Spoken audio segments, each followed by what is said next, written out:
story time. I'm going to tell you this story that something happened maybe, gosh, it was a long time ago now. I feel like it was maybe 15 years ago. No, longer, maybe 20 years ago. Anyway, it's a story. I'm going to wrap hubby's Father's Day presents as I do this. And you can just kind of see in the video what I'm giving him. I'm not going to go through it. All right, this is the story.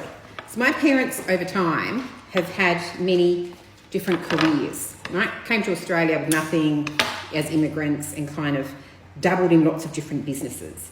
Now, this is the story about when they were cleaners. They had a cleaning company, and what they would do is, and I've told a story before about how I used to be in their cleaning company. That is, me, my brother and my sister were staff in the cleaning business, right? Every day after school, we would go and work and clean offices because, you know, the kids were their staff because we were too poor to hire people. And my dad said, oh, why do I have to pay wages when I've got 3 kids?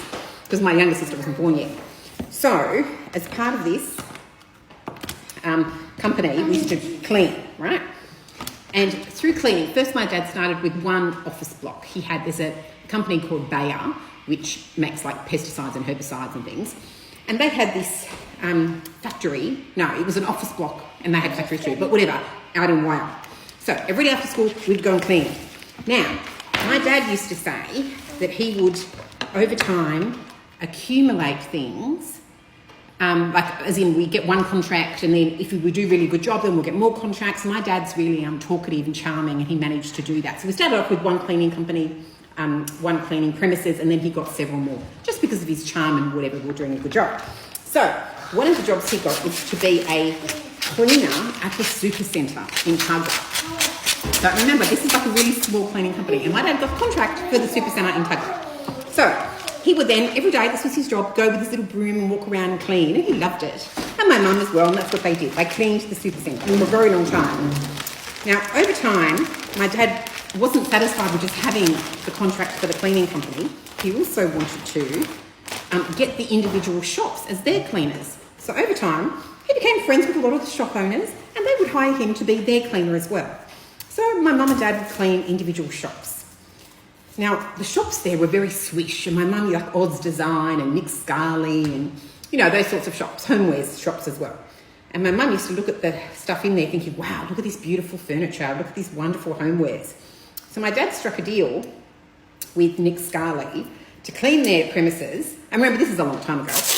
And as payment, rather than getting cash, he would get store credit. And then over time, honey, what's the matter? Can you just wait till I finish the story? Thank you. So then over time, he would get store credit. And my mum would then say, oh, I want this, I want that. And she'd have like a bit of a shopping spree on her store credit. So they got 2 sets, over time, they got 2 sets of lounges. One was like a leather lounge and the other one was a fabric lounge, like a floral lounge. And they had those lounges for a very long time. It might have been 20 years they had those lounges. They had them very, very proudly. And they were worth thousands of dollars. Never in a million years would my parents have paid for those in cash because my dad's not that guy. But anyway, they had these beautiful Nick Scarley furniture. That's not the story. Now, you know when they have like the display furniture and they have like the lamps and they have like the ornaments and shit? Well, there was this fruit bowl. And in the fruit bowl, I should have said this story is called the fruit bowl. And in the fruit bowl was this beautiful glass fruit. The grapes alone were $38. And this is like 20 years ago. And there was a pear and there was apple, all glass fruit, right? And they were completely obsessed with accumulating the glass fruit. Thank you, Tara. So, over time, through the store credit, they got 1 second. Okay, yes. So, the glass fruit. My dad became obsessed with the glass fruit. He was determined to accumulate that whole set. The fruit bowl, which was like this glass fancy bowl, the pears, the apples, the grapes, all of it. God knows how much it would have cost. I'm guessing over $1,000. And he wanted it through store credit. So over time, he'd mop the toilets, sweep, dust, get rid of the cobwebs, like do everything he had to. And eventually, he got that fruit bowl. He got the whole thing. He got the bowl and he got all that fruit. And he was so proud. And it sat on our coffee table for many, many years. And when I'd bring friends home from school and stuff, I'd often look at the fruit bowl and try and be like, you know, sit near it so people could see I had this really expensive glass fruit bowl with glass fruit. And the funny thing is my dad left the price on. So I knew those grapes were $38 because the price tag of $38 was on there for years, and I knew that. Now, one day, my parents had some visitors from overseas come to stay with them. And you know, they were staying over, no big deal. And my parents went to work, you know, the visitors were at home. And then one day, oh, that didn't really work, don't worry about it. One day, they get home from work and the visitors had been sightseeing and stuff during the day. They had a car, whatever. And then my dad looked outside and on the sort of veranda was the glass fruit kind of lined up on the picnic table outside, drying in the sun. And when he went over there, he noticed it was all kind of smashed. And it turned out that the lady had gone to clean the fruit bowl, carried this big, heavy glass fruit bowl, misjudged it, dropped it, smashed it, and only a couple of pieces survived. So some of the fruit, like the pear, bounced a couple of times, and because it was glass, it smashed. The fruit bowl was destroyed. The grapes were all kind of cracked and tarnished. And I think we salvaged a couple of apples and maybe 2 pears. And the fruit bowl, that pride and joy, all those years, the blood, sweat and tears it took to accumulate that fruit bowl was destroyed.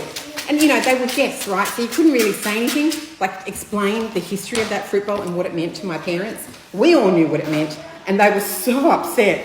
But, of course, you couldn't really say anything, right? You couldn't really say anything to them, and they never really knew what it meant. We all knew. Now, to this day, I'm going to my parents' house for Father's Day next week, and I'm going to show you the fruit bowl because my dad bought a replacement fruit bowl, a cheap one, and cheap replacement glass fruit from the reject shop, which came out, I don't know, many years later.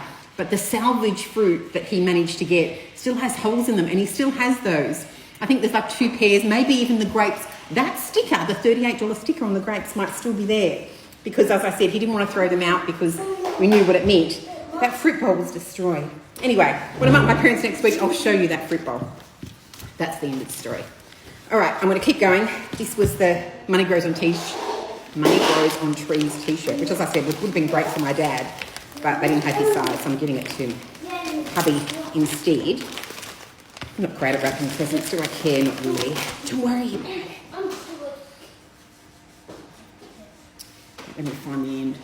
Okay, I'll just continue wrapping. These are the tradie underwear from Lowe's.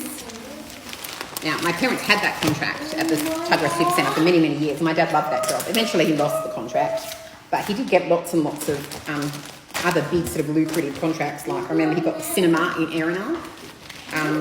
For a while, my parents were the cleaners for that. And over time, my parents did get stuck because we all went to uni and, grew up and moved out of home and whatever.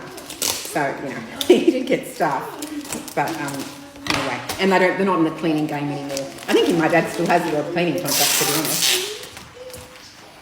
Don't worry about it. But then after that, he got into the building game. So once he kind of did that he's buying and selling and building houses. That's kind of what he does now. Even though he really should be retired because he's, 77. Oh, that'll do tomorrow. Now, I went to Peter Alexander today. Let me show you what I got. The best dad slippers. They're so nice and comfy. So that's for hubby. These Back to the Future boxes. Peter Alexander. Star Wars boxes. No, are they pyjama bottoms? I think they're pyjama bottoms. And then these. It says, I am your father, because he's a big Star Wars fan. And then the matching bottoms to that are these, which are Star Wars pyjama bottoms. So cool. Frankly, I'd wear those. And the Back to the Future, they're boxer shorts, and there's a Back to the Future t-shirt that goes with it. Really cool. All right, I'm going to wrap these up. I've got some sweet wine, singlets. I've got this book. I'm going to get a picture of him and the kids and put it in there. And then we've got a 6-pack of ciders. That's basically it. I'm going to wrap it all up.